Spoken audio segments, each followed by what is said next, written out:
So I made a video about replacing my Sony a7 III as my behind the scenes camera for the DJI Pocket 3, which is recording on this side, and the DJI Osmo 360, which is recorded on this camera.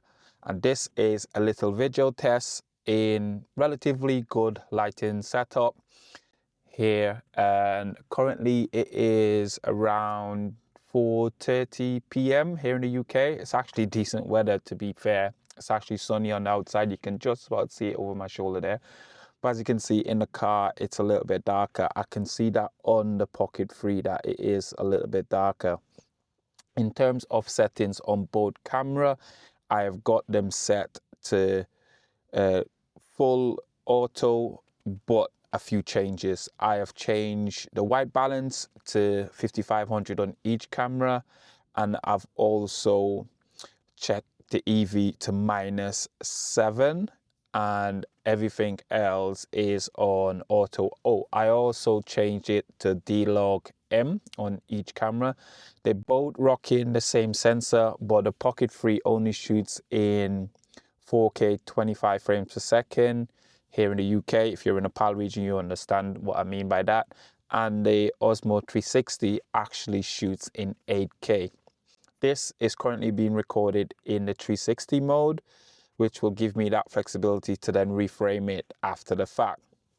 Whereas with the Pocket 3, it does have that gimbal on it, which makes it easier to set it and track it, and the image look a lot stable straight out of camera, and you don't have to do a lot of post-processing with it. You don't have to go into the app. You can actually send the footage straight to your phone and it will be pretty stable. Whereas with the Osmo 360, you have to take it into either the studio app or the phone app and then get the footage out from it there. I'm going to switch the Osmo 360 into single lens mode now to actually match the shot that you will get from the Pocket 3. So just to confirm, the Pocket 3 is still in 4K 25 frames per second, whereas now the DJI 360 is actually in 5K 25 frames a second in single lens mode, and this is what it looks like.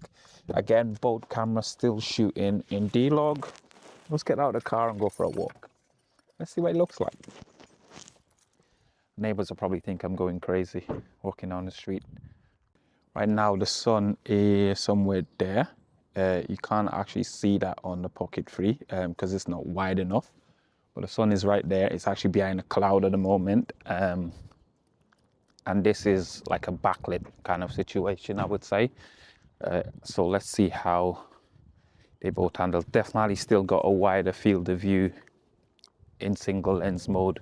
And now this is with the sun facing me. So the sun is actually really bright at the moment. Just for comparison, this is what it looks like on the phone. So this is me looking directly into the sun. Again, single lens mode. Let's see. It goes back dark because we've gone under some trees. Let's see what that looks like. Is that good? Still get really nice exposure. I like how I can see how well they've both kind of like dealing with the clouds in the back, but the screen does look a little bit darker on the Pocket 3 versus the 360. Again, I'm just about arm's reach out. Trying to get the sun's back out. I could just about hardly see, but look at the clouds behind and how well they're both handling the clouds behind. Still get a wider field of view with that one. Go around, put the sun behind again, see how it handles the sun. What's the exposure like? Jesus, that's bright. Let's go for a walk. I am going to put the Pocket 3 on follow me mode so it can actually track me, and then keep the other one normal. I'm gonna go for a walk. So we're gonna go in between dark and light areas. So it's gonna go a little bit lighter. The sun's still out. You can see that there. You get a little bit of sun and then it goes dark.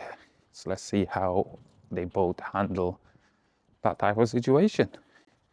I'll go for a little walk. So the Pocket 3 is now on face tracking, so it's tracking me. I'm gonna go this way. So got the sun behind us now again. Now the sun's coming around. See how they both handle that sort of scenario. Going back into a little bit of a dark area again. Can hardly see. I'm getting blind there. How is that? And then we go back. Now we got the sun again behind us. We are gonna go back into a light area again. So the sun is still behind.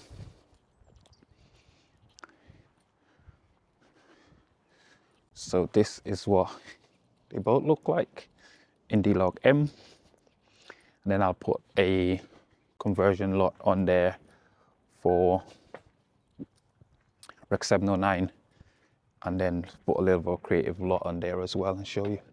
So again, this is what they both look like. I'm gonna switch them both now to normal color mode so you see what the baked in footage look like as well. So this is with the normal color profile and the sun behind us, as you can see, and both cameras on normal color profile on this one. Now we're going to do the sun still out just over right there, and now we are going to switch with the sun actually facing me and see how much of a difference that make with both camera.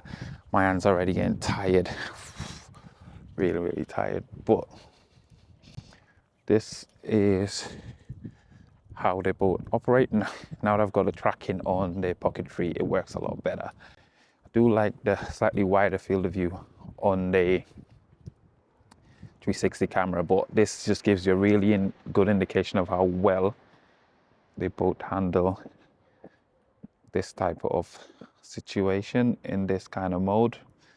Pretty much the mode what I've been using recently just to save on time and effort in terms of downloading footage and just want speed. So I've been using the normal color profile mode just for that reason. Let's go back into the car and see how it handles that situation. And slightly darker interior. So the sun is still coming from kind of like that direction behind both cameras. And it looks like the Pocket 3 is now kind of like exposed for my face a little bit more than the 360. And if we switched it now from this direction, now they both seem a lot more balanced, but the black look a lot better on screen to me on the 360 from this direction. And then if we go straight on, where you get a mixture of both. So now that we've got, this is me, my front windshield, and you can see a little bit of the outside there, but on screen again, the 360, which is this one here, looks a lot darker in the shot here versus this. Looks like it's brightened up the exposure within the car.